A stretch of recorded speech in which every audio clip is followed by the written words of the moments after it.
ขออนุญาตกราบทักทายสำบายดีพ่อแม่พี่น้อง FC เบิดสุขุสุคนยินดีต้อนรับเข้าสู่ช่องแอดมินน้องฟ้าในคลิปนี้สิขออนุญาตเว้าถึง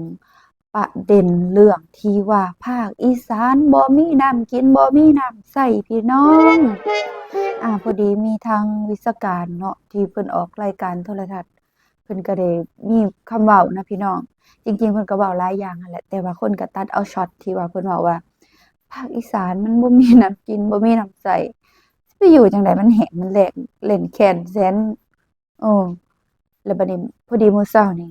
มี FC ทางจังหวัดแพร่เนาะคุณพ่อเพิ่นได้ส่งมาให้เบิ่งว่า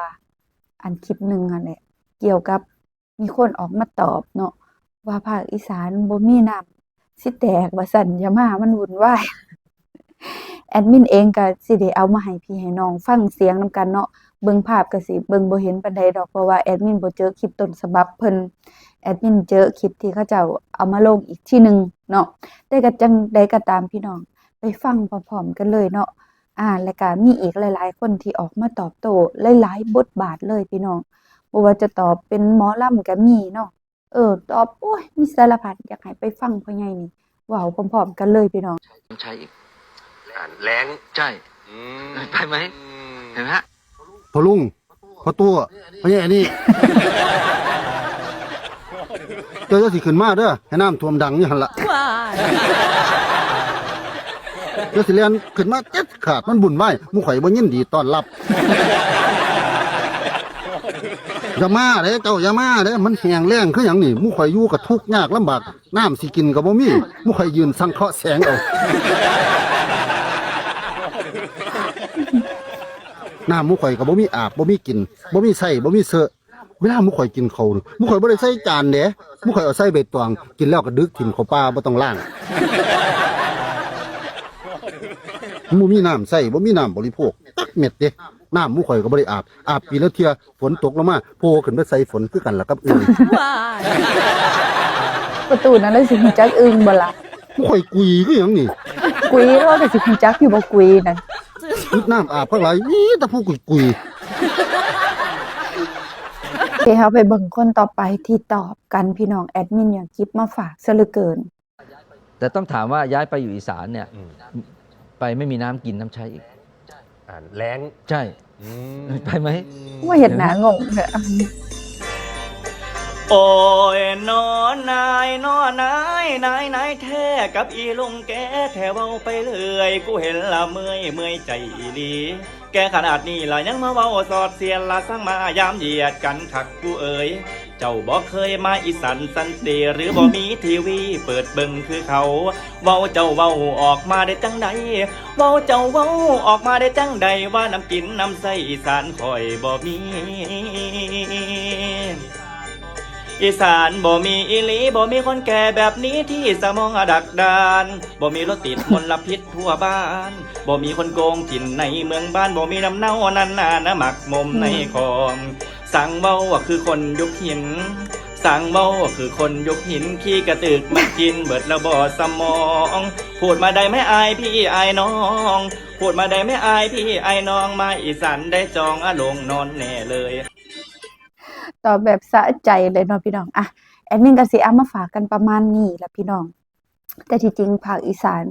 แอดมินนี่ไปดูซะเหลือเกินไปดู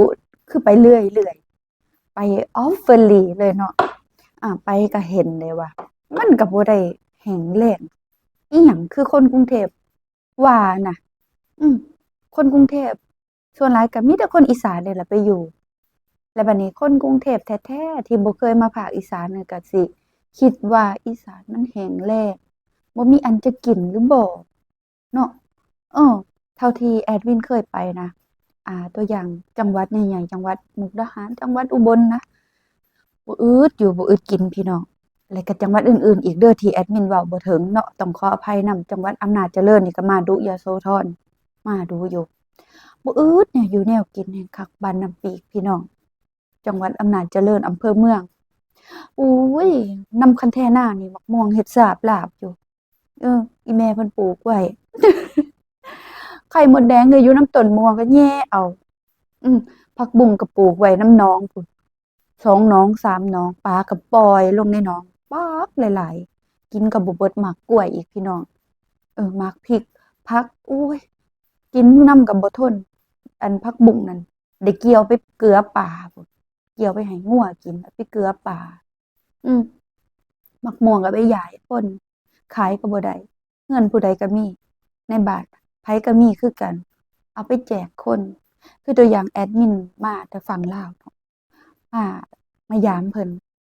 ก็สิเอาอันมักม่วงเก็บให้เป็นกระสอบพุ่นเอาเมื่อย้ายกันทางเมืองลาวว่าซั่นทางเมืองลาวนี่มันบ่มีหลายเด้อผู้มีก็มีแต่ว่าเขาบ่ได้มาแบ่งเฮากินแถมหมู่บ้านแอดมินก็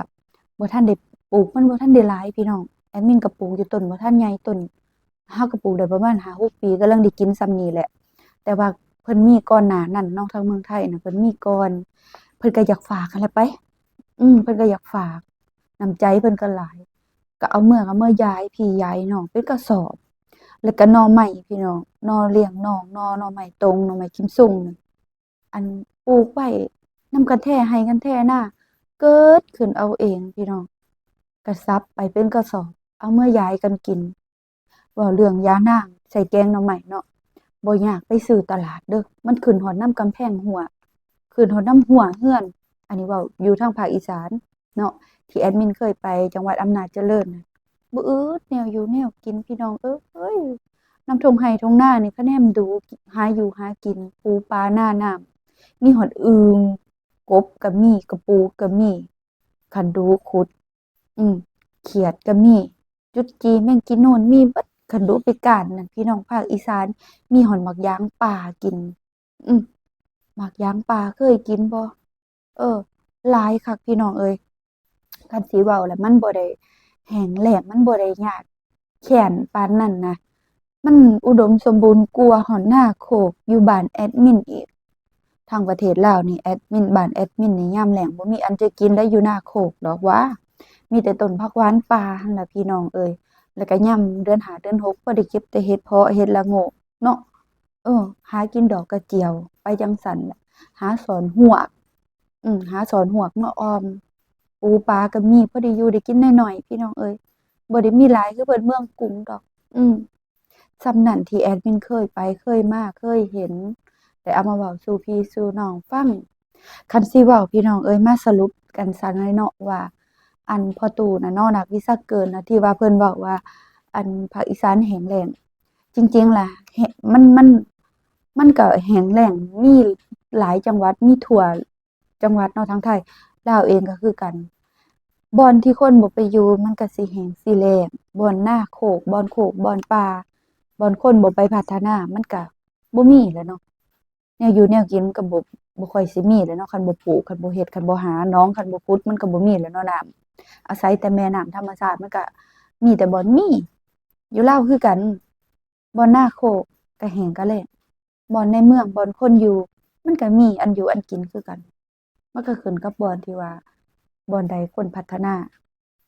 ตามนโยบายเนาะของ